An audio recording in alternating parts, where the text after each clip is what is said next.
আজকে আপনাদের সাথে শেয়ার করব খুবই মজাদার একটি পটলের ভর্তা রেসিপি। এখানে আমি পটল ভর্তা তৈরি করার জন্য কয়েকটা পটল নিয়ে নিয়েছি। এই যে আমি এখানে বেশ কয়েকটা পটল নিয়েছি। পটলগুলো ভালো করে পরিষ্কার করে নিয়েছি। এখন এভাবে করে উপরের যে পাতলা আবরণটা আছে সেই আবরণটা এভাবে করে তুলে নিব।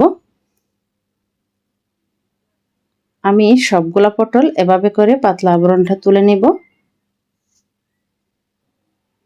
এই যে আমার একটি হয়ে গেল। এই যে আমি সবগুলো পটল কিন্তু এভাবে করে উপরের যে পাতলা আবরণটা আছে সেটাই তুলে নিয়েছি শুধুমাত্র। কারণ আমি পটলগুলাকে এভাবে সাইজ করে কেটে নিব, তো আপনাদের যে যেরকম ইচ্ছে সেরকম কাটতে পারেন।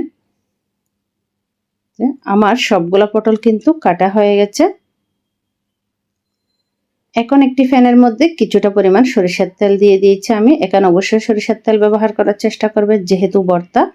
তেলের মধ্যে কেটে রাখা পটল দিয়ে দিয়েছি কয়েকটা রসুন আর কাঁচামরিচগুলো লাল লাল কাঁচামরিচ দিয়েছি যাতে ভর্তাটা দেখতে খুবই সুন্দর লাগে। এজন্য আপনারা চাইলে এখানে কাঁচামরিচ ব্যবহার করতে পারেন, আবার কাঁচামরিচ হাতের কাছে না থাকলে কিন্তু শুকনো মরিচও ব্যবহার করা যাবে। দিয়ে দিয়েছি স্বাদ মতো লবণ আর দিয়ে দিচ্ছি দুটা পেঁয়াজ একটু কেটে ফালি করে। এখন ঢাকনা দিয়ে অপেক্ষা করব যতক্ষণ না একটু সিদ্ধ হয়ে আসছে। এই যে মোটামুটি সিদ্ধ হয়ে আসলো। এখন আমি একটি খুন্তির সাহায্যে একটু নেড়ে ছেড়ে দিব, এভাবে করে দেখবো যে মানে ভালো করে সিদ্ধ হয়ে গেছে কিনা।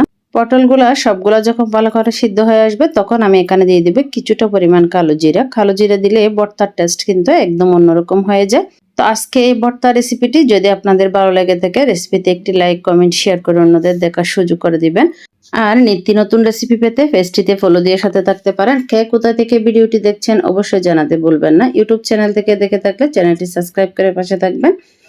তো আমার যেহেতু একটা বাটনা আছে এরকম ভর্তা করার জন্য আমি বাটনাতে তুলে নিয়েছি। আপনারা চাইলে শিলপাটায় বেটে নিতে পারেন, আবার ব্লেন্ডারও চাইলে ব্লেন্ড করে নিতে পারেন। আমি উপরে কিছুটা পরিমাণ লবণ দিয়ে এভাবে করে একটু ভর্তাটা তৈরি করে নিব। তো ভর্তাটা যে কোনো সময় একটু কাঁচা পেঁয়াজ দিলে খেতে কিন্তু আরও একটু টেস্ট হয়, সেজন্য আমি অল্প কাঁচা পেঁয়াজ দিয়ে দিয়েছি। পেঁয়াজ দিয়ে ভালো করে এভাবে ডলে ডলে ভর্তাটা তৈরি করে নিব যাতে করে পেঁয়াজটাও ভর্তার সাথে মিশে যায়। এই পটল ভর্তাটা যাকে করে একবার খাওয়াবেন সে দেখবেন বারবার খেতে চাইবে। এভাবে পটল ভর্তা করলে খেতে কিন্তু মাশাআল্লাহ অসাধারণ হয়।